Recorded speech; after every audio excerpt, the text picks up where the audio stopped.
This is Isaac Morehouse. Welcome to the podcast where we discuss education, entrepreneurship, big ideas, how to put them into practice in the real world, and above all, how to live free. Today's episode is sponsored by FEE, the Foundation for Economic Education, and Praxis, discoverpraxis.com.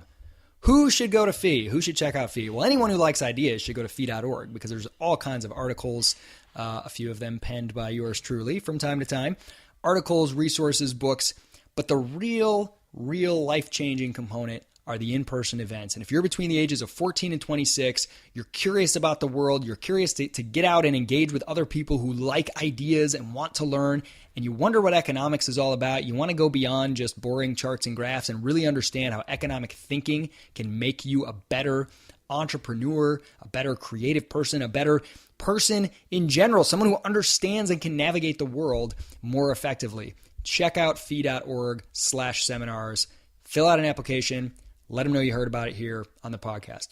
Who should check out Praxis? Again, if you're between the ages of 18 and 25 and you want to get out of the classroom and get into the real world, Praxis gives you the opportunity to spend a year working with entrepreneurs, helping them build their businesses, learning how to be an entrepreneur by working with them in the real world. We destroy this separation between education and work, the real world and the classroom. It's all bullcrap. Engage the world. You're working. You're also doing a bunch of self-guided. You have coaches and advisors that are working with you, but they're self-created. You're creating your own goals, challenges, monthly personal development projects. You're building a website, creating an online brand. It is the fastest way to go from where you are now to where you want to be, the kind of life you want to live. Our goal is to help you live free, to help you become fully alive. And we want to give you the skills, confidence, experience, knowledge, and network to do that in just 1 year for a net cost of zero. What you earn during the program covers what you pay. Discoverpraxis.com. Check it out.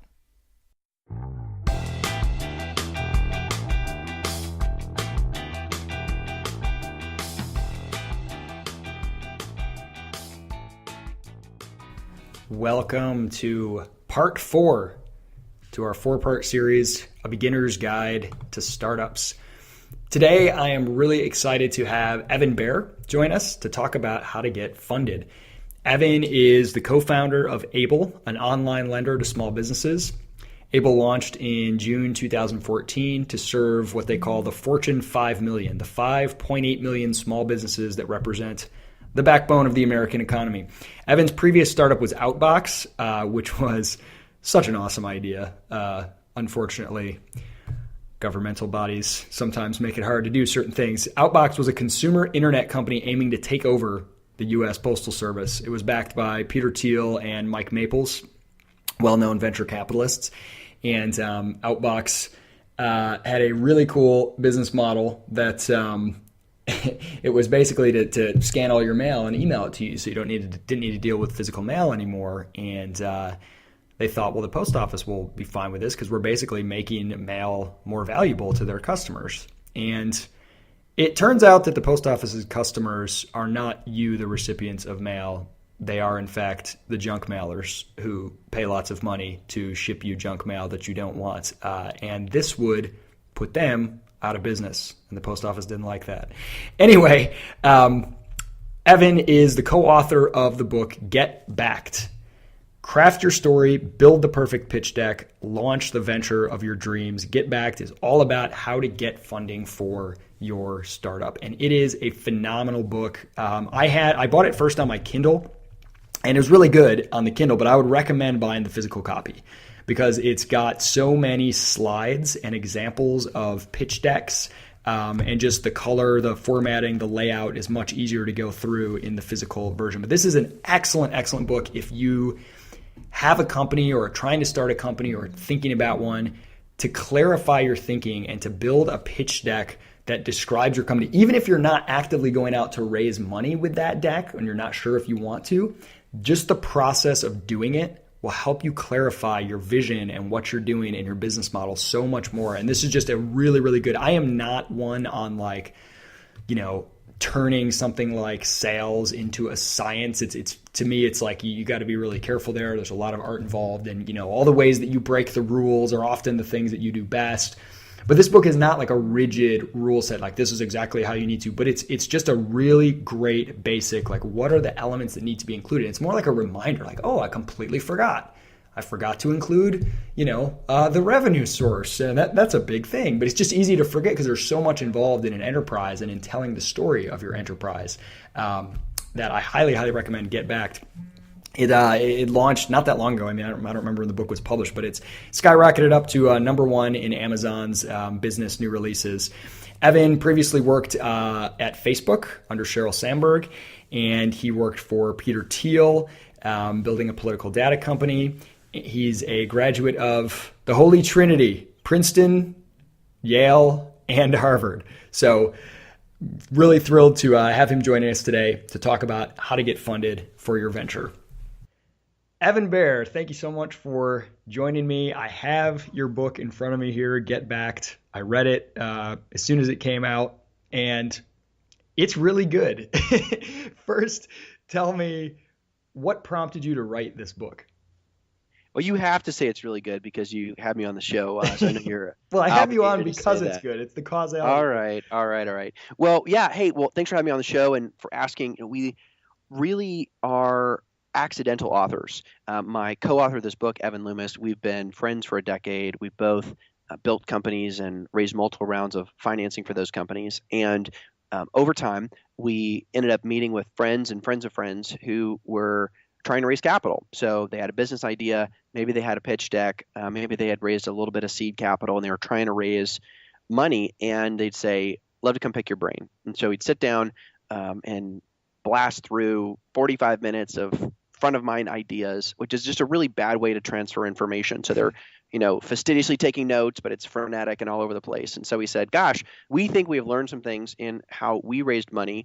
We also have a lot of friends that have raised money. So we said, let's take our experiences and then interview about 75 other founders who've raised capital and take a little time, write it down, and make it accessible to more people. And that's how the book got started. So let's give a little bit of your own background.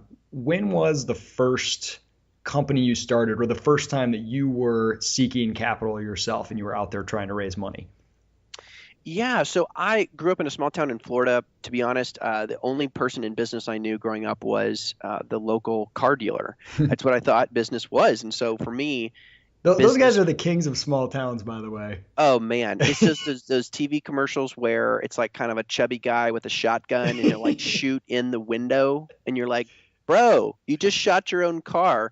Anyway, so it's that kind of deal. And yeah, to me that was really not attractive. I was like, business, that seems really silly. And so I went off to college thinking that I was going to be in law or politics because that seemed kind of like the way to make a difference in the world.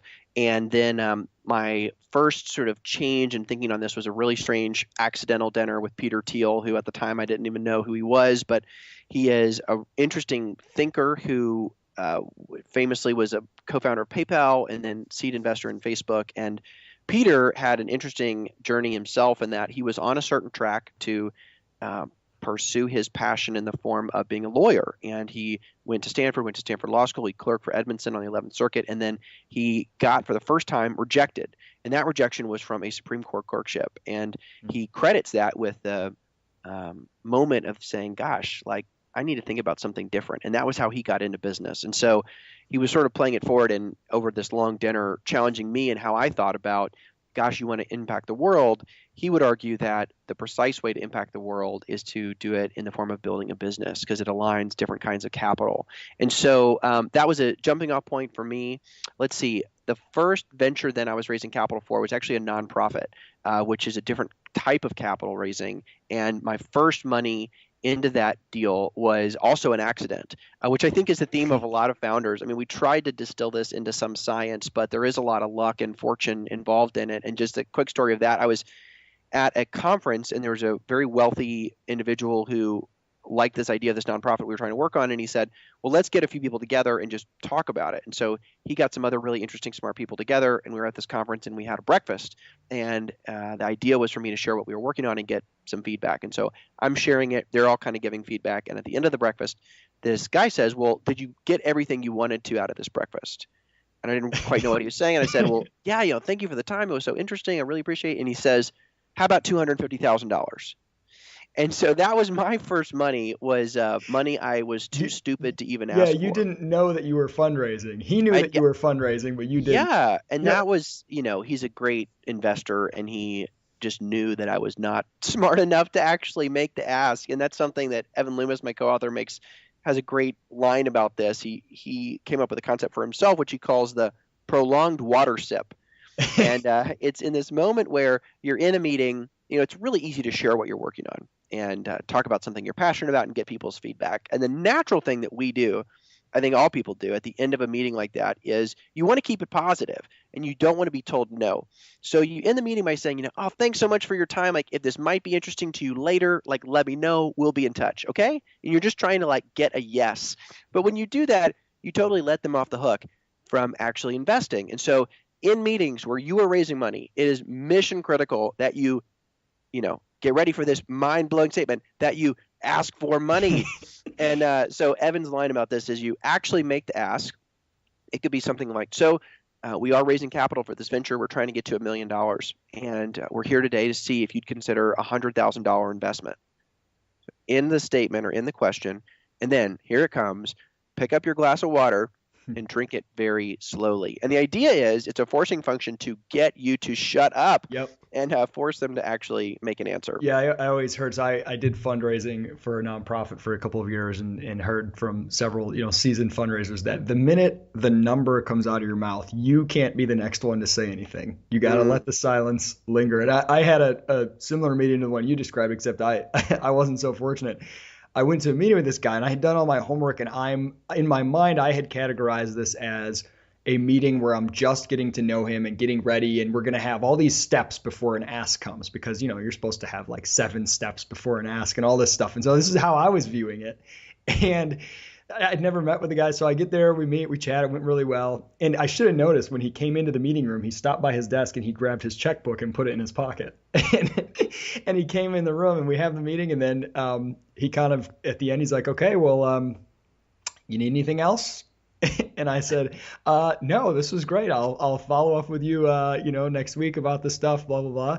And his hand was kind of going near his pocket where the checkbook was. And then I left the meeting and I never made the ask, and I never got another meeting with him again. He stopped returning my calls. So I missed the opportunity there. So in your book, in GetBacked, one of the things that I found really, really interesting, and maybe you wouldn't say it this strongly, but it sounds more fun to say it this way. You basically say the business plan is dead. What do you think? Why do you think the business plan, as it's sort of commonly taught, is this is the tool, this is the way that you describe your business and potentially pitch it to investors? Why do you think that's dead? And tell us about the pitch deck, which has sort of replaced it. So there's a silly answer and there's a serious answer to this. I think kind of the silly answer is that the format and style of presentations in modern business, they have changed. And so, said very simplistically, we've moved from Microsoft Word to Microsoft PowerPoint, or Pages to Keynote. And so the format of how we present information has changed, and people like this new kind of more engaging format. So on the one hand, it's like, all right, you'd prefer to write a 15-page business plan. Okay, do that first. And then we're just going to, quote, change the format of it to make it work in the pitch deck format, which is 10 to 20 slides seen in a slide deck, usually to aid a oral presentation, an explanation of what the business is. So that's the silly answer. The more serious answer, I think, is that the nature of investing in venture-backed early-stage companies is that the criteria for making an investment are different than the empirical hard facts that are presented plainly in a business plan. So let me say more about that. So in a business plan, you might lay out very detailed information about over the last 12 months, we spent X amount of money on marketing. There was X cost of acquisition. The average revenue per user was X with a margin of Y. And therefore, with new infusion of capital, it would let us, increase the margins and increase profit. And it's very plain. It's very straightforward. It's like you're almost going to a bank to be underwritten about what can your business model sustain. Much of the fundraising that we talk about in the book and we see among, millennial founders is much less about a proven business model and much more about a big idea and a charismatic founder. And so we really argue that the pitch deck is kind of the condition for the possibility, or let's say it's your ticket for admission into a thoughtful conversation with an investor. I was in a round for my own company, Able, about 6 months ago. And for that round, we pitched 46 investors.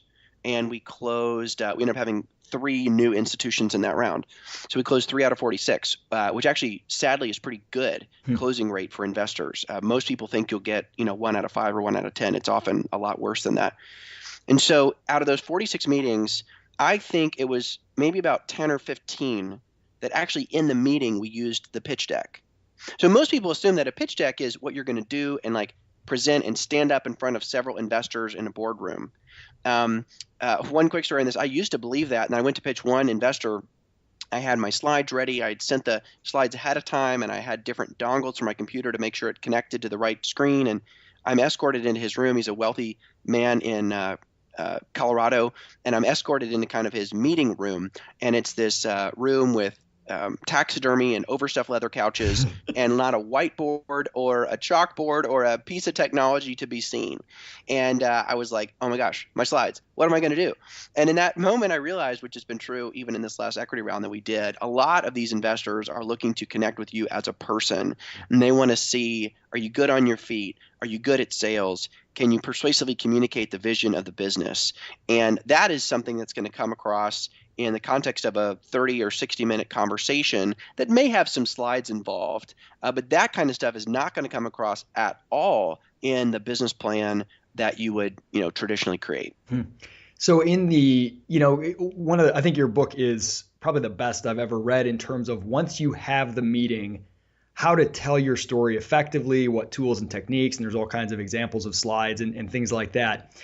What do you think, and I want to talk a little bit more about some of that, but what do you think is, if for someone, let's say they've got an idea, they've got a founding team, maybe a couple people, and they're ready for the first time and they don't have a lot of experience in this realm, how do you get the meeting? So those 46 people that you reached out to, and you got a lot of no's, but where do you even start, let's say, to build a list of who should I reach out to? How should I find them? Is it best to send them an email with the deck attached, or is it best to introduce yourself first, or do you need some natural partner to connect you? How would you go about for the first time finding people that you can even attempt to pitch? Yeah, great question. And shameless plug for the book. We do try to walk through some of the stuff in detail. I'll give a summary version of it right now, but it is something that a lot of people get stuck on, and they say something like, well, Evan, if I had your network, I could raise a lot of money. Yeah. And I think that's a lame excuse. I will say I got my first PDA in 6th grade, and I entered all the mailing addresses of my classmates in that PDA. I am insane about trying to remember people and connect with people, because I think it's not only helpful for the ventures and things that I'm involved in, but for the younger ones, can you tell us what a PDA is? Some people may not remember. Yes. Well, my first PDA, a personal digital assistant, very good, was a Casio. This was my 3rd PDA was a Palm Pilot. So this was pre-Palm Pilot, and it kind of looked like a big calculator, but it had a QWERTY keyboard on it, and it could store, I don't know, I think it had 12K of memory or something, and it maxed out at storing 100 names in it or something. And so anyway, I was really cool, as you can tell, as a young kid. And so anyway, I think building a network takes time, but it can be done, and done thoughtfully, and done in an authentic way, and not in a way where you're trying to be transactional in using people or collecting data on people. So let's just do high level. So you got a pitch deck, and you're trying to raise some money. where are you going to go to ask for money? So let me start with a top-down approach, and then we'll come to a bottom-up approach. Top-down approach says, all right, who out there is investing in the kind of company that I'm trying to build? So the most likely person to write you a check is a person that has written a very similar check recently. So there's two great tools to help you build out that list. Number one is AngelList, and number two is a website called CB Insights, CB for Crunchbase Insights, and you get your first 50 reports free on it. And what those two websites do is they give you lots of different ways to slice and dice the world of both angel investors, meaning individuals usually investing in their own capacity, checks, $10,000 to $100,000, as well as venture capital firms or funds, which the lines blur a little bit, but they might come down to 100 or 250,000 and then go north of that. So let's say you have a health tech company that's based in Phoenix that is run by someone that graduated from Arizona's business school. Okay, so what I would say is we're going to take those three attributes, graduates of the MBA program of Arizona, based in Phoenix, and health tech. And I'm going to search along those three verticals across CB Insights and AngelList. And so you'd look for companies that are founded by people that live in Phoenix. You look for firms that are run by people that live in Phoenix. You look for firms that have invested in companies in Phoenix. Then you would do that same kind of thing across those other three categories or identity types on AngelList and Crunchbase. That usually will get you to well into the hundreds of potential individuals and firms. And so what's important is to have some kind of criteria. The most relevant ones are, do they invest at your stage of company? And do they invest in your type of company? I think the other attributes like, do you share an affinity with members of the firm? Do they invest in companies where you're based are less important but can still be great entrees. So that'll give you a really long list. Usually people do this manually, but you can, I have used someone from Odesk or Elance for $5 an hour to go then do a bunch of research on those people. So that gives you your initial list of, say, 500 entities. You could send it off to an intern or someone to then go pull the bios on all of those people, pull their LinkedIn URLs. Then you're able to rank those people based on who you think are going to be the people that are most likely to write you the check that you're actually looking for. An important piece of advice Mike Maples, who's on our board, who is the seed investor on Twitter, gives is it's really important. Two fun pieces of advice from Mike. Number one is the most important thing that would determine is a fund likely to invest in you if they have written a check the size that you're asking for to the industry that you're in the last year. So a common thing that happens is people think, I want to go to Sequoia or Andreessen Horowitz or some big firm that's a really famous firm, but you're trying to raise $250,000. And the reality is they just don't write that check. So the takeaway there is don't go to people that don't write that check. So the other piece of that that's important is, have they written that check in the last year? And a lot of things people don't think about, common thing that people don't think about is that funds raise their own funds and regularly are between funds. And they won't tell you that because it looks embarrassing, but it means that they actually don't have any money to write to you right now. So only pitch someone that has been writing that check in the last year. And the data on CB Insights will actually show you the dates of when that fund has written their most recent checks. Second piece of advice that Mike gives is sort of funny, silly advice, which is, how much money do you ask for is kind of the question for a number of reasons. Like, what does a business need? What does that mean for valuation, et cetera? Funny little piece of math that Mike gives is take the fund size. So let's say the fund raised $100 million, and that's usually public information, sometimes on their website. So it's a $100 million fund. The amount of money that you ask for is you take the fund size and divide it by 50.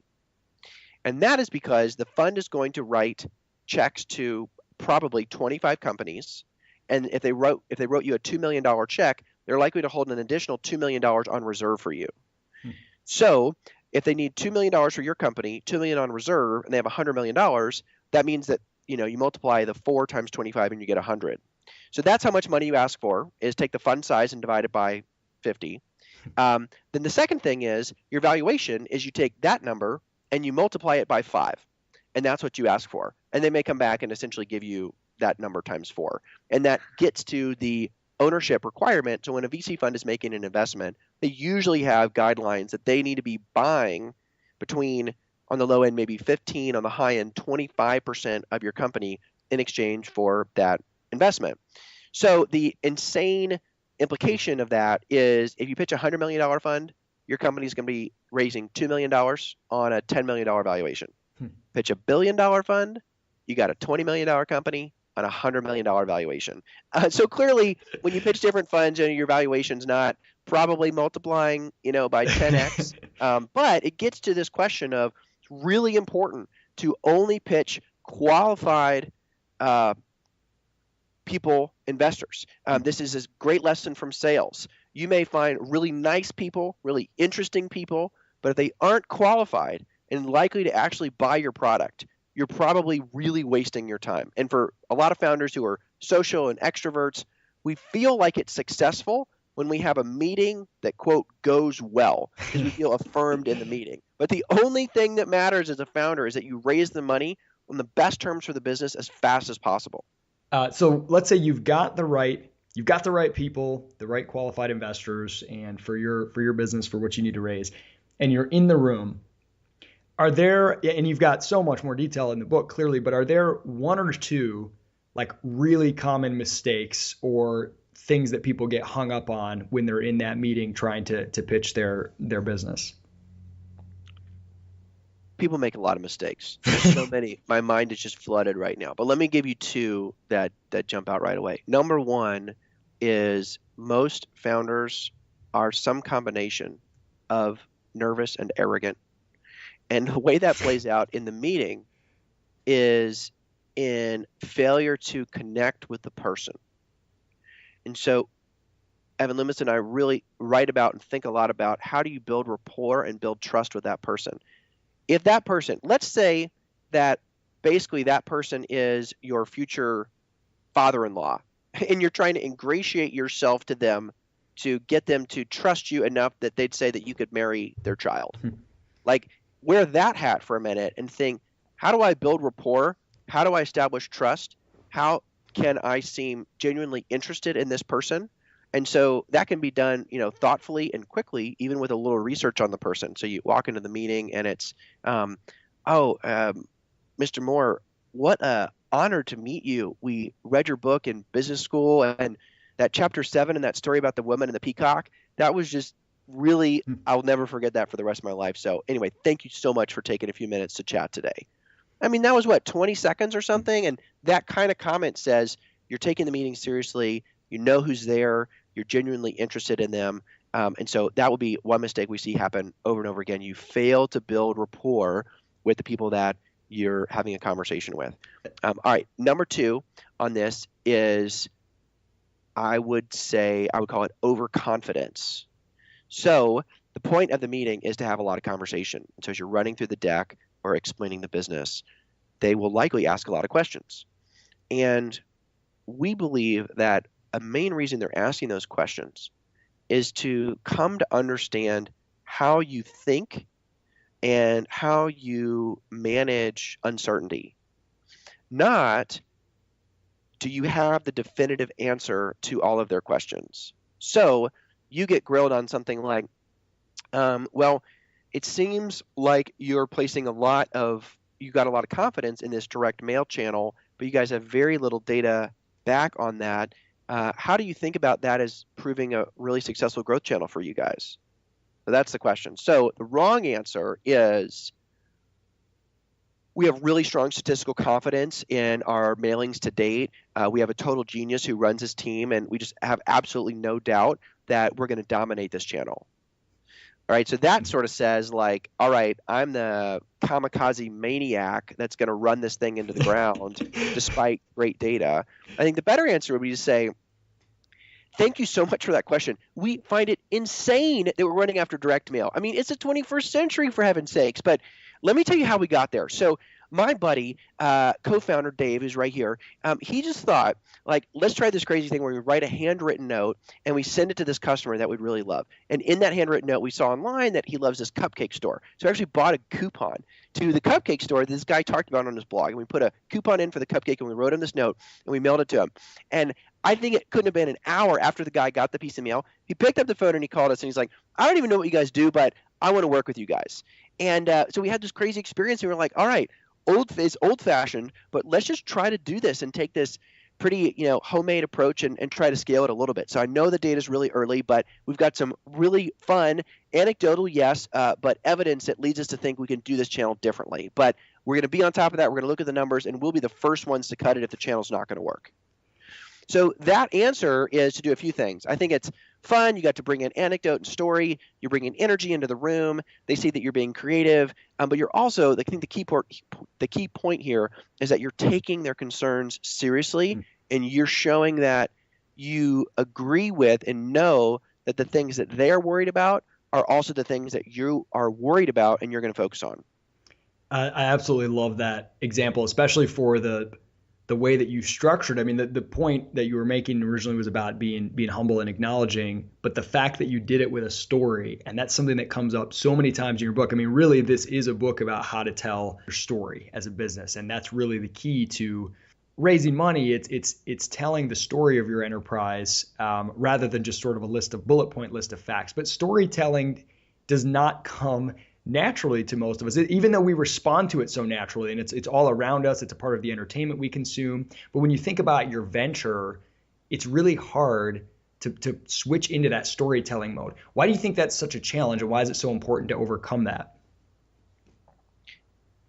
I will speak for myself and maybe can generalize a little bit more to founders, but I was not a literature guy. I don't read novels. I will watch movies, but honestly, I'm not really a movie person. I think that as analytical, driven people, we are probably not the people in, the local storytelling guild. It's just kind of like a social different. Storytellers are the humanities majors. They're the poets. They're the creative writing people that, write screenplays and stuff. And so I think there's some sort of like social or psychological divergence there that a lot of founders are product driven, they're analytical, they're math oriented, they might be engineers. And usually those people, at least through their training and possibly their disposition, aren't very good at telling stories. And I'll say to a lot of people, this idea of, tell a story, like, give me a break. Like, this is business. We're grown-ups. We want to present data and facts. And I think that there are important times to present analytical cases for the business. Certainly when you are scaling the business and talking to institutional partners. I mean, this is not certainly a replacement for the data, but in particular for the kinds of ventures that we're talking about on the nonprofit side or the for-profit side, early stage companies, that when you tell a story, you are inviting the listener to become part of that story. And so it means that if they have 10, 50, 100 challenges or questions, that the uncertainties that they have about your business model, but they heard your story, they were compelled by it, and they can see themselves in your story and they want to be a part of it, it kind of means that their objections or the concerns about the business itself kind of go away. And so it's very rare to find a case where an early stage business has an absolute slam dunk business case. It's very rare. So we believe that storytelling is a critical way to invite the audience in, persuade them that your venture is worthy of joining, and just very practically, you're more likely to close them as an investor when you do it well. Yeah, that story, it really sets the stage, because digging into the data, the facts, the business model, that takes work, and someone's got to decide, is it worth it for me to invest the time to dig into all this stuff and to try to see how big these problems are, with the business model, or to get into the weeds. That's an investment. And so the story has got to be compelling enough to make you say, okay, now I want to actually dig into that. And I think the pitch deck is this really beautiful way to wrap some of that key data in a story. So it's not in place of it. It's not like, let me just tell you one story and then, maybe we can look at numbers later. It's kind of wrapping it all up. And you guys do a great job of going really piece by piece of the pitch deck. So I want to take the last 10 minutes here, and you have, I think chapter 2, the building blocks of the pitch deck, and you list the 10 essential slides, and you have a list of like 20 or 30 additional slides that are really valuable and can be used in different ways. But the 10 essential slides, I'm gonna list these out, and then I'm gonna ask you to pick one or two of your favorites to talk a little bit more in depth about. Does that sound good? Yeah. All right, so here are the 10 essential slides, the building blocks of the pitch deck. Overview, opportunity, problem, solution, traction, customer or market, competition, business model, team, and use of funds. So give me a couple of those that you want to dive in deeper and explain a little more in depth what that slide is all about, what it needs to accomplish. Yeah, these might be some unorthodox ones. Let me take the use of funds one. That's kind of a interesting one to dive into, and then maybe the this is like Jeopardy. the business model. Yeah, exactly. I like it. All right. So here we go. So use of funds. So you're in a pitch meeting, raising your Series A round, and you want $1 million. And one of the questions on a very short list that the investor is thinking about or they're worried about is that it's not going to work, and that you're going to come back to them in 12 months and ask them for more money. It's a common fear that they have. And they have this sort of slightly ethical dilemma of sorts in that they've got money already in it.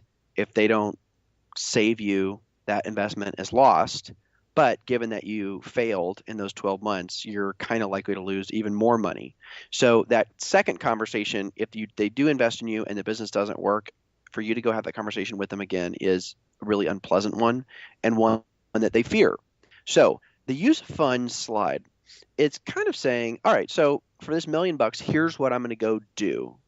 And what a lot of people think here is I'm going to build basically a budget and show you where I'm going to spend the money. Hire 5 people, $20K a month in marketing, office space, things like that. What we think is a better way to approach it is to say, what milestones can I reach with this money? And then show that you've asked specifically for that amount of money in order to reach those milestones, and that those milestones are the condition to then pursue a different kind of financing, like your next round, or maybe you would be profitable or something at that point. So an important thing to say is, here we're asking for $1 million. When you give us this $1 million, here is what we're going to run after. We're going to keep costs low, inexpensive real estate. We're just scaling the team to 6 people. We've got some focused marketing tests, and we're trying to get to is a cost of acquisition of $100 and a lifetime value of the customer of $150. And we're trying, or for whatever, $400. And we're trying to, when we get there, having secured at least 1,000 customers, we believe that we will be able to secure our Series A financing based on those numbers, because we will be really ready to take on more capital. So anyway, in there, we're showing a few things. Very clearly what metrics we're running after with that use of money. Number 2, you're showing that you have a plan for when you're going to run out of money. And for the most part, companies that are raising their first round of financing do not plan to reach profitability. It would be almost silly to pretend that you're going to reach profitability on one round of financing. Usually these companies are taking multiple equity rounds of financing. So that is kind of the common misconception I think about the use of funds slide. You want to make a case to them that you're not going to be back in 12 months. So it's more about milestones than it is a projected budget. That's a really good insight. And just a quick note on the budget. I've heard some lines from venture capitalists that, when you send them a complex Excel model or, the financial model of the business, that for a startup, it's actually more of an exercise in marketing than it is in financial planning, because investors know that what you have said will not work. or it will not play out like you say it's going to play out. Now, it doesn't mean that you shouldn't create one at all. It just means that the nature of a startup is that what you set out to do is very rarely what actually happens. So it's important to build an Excel model, but that model is not your hard and fast contract of what's going to happen with the business, because it most certainly won't play out that way. So, what made you pick the business model slide as the other of these 10? Yeah, business model slide. So we see a lot of people, especially if they are an MBA or taking accounting classes or finance classes, present something pretty complex with projections of gross margin and how the margin grows and um, details that we think are way too granular and don't reflect your ability to understand the few metrics that matter most. Hmm. So, for internet companies, it doesn't work for every company. We believe that, for example, the ratio of cost of acquisition being less than some multiple of the lifetime value of the customer are those two numbers are numbers that show that you understand what really drives the business. So instead of building out complex models of your sales team and compensation and engineering headcount, marketing spend, et cetera, if you can boil it down to literally one slide that has sort of those two uh, data points, acquisition cost and lifetime value of the customer, and to break those down into two. So cost of acquisition, you might be able to say our target is $100 cost of acquisition. You might say we anticipate this from 3 channels at these different price points. So you could break that down by channel. But broadly, we're trying to get to a CAC, as you could pronounce the acronym, of X dollars, $100. Then you say on the other side of the equation is the lifetime value of the customer, which is usually called LTV.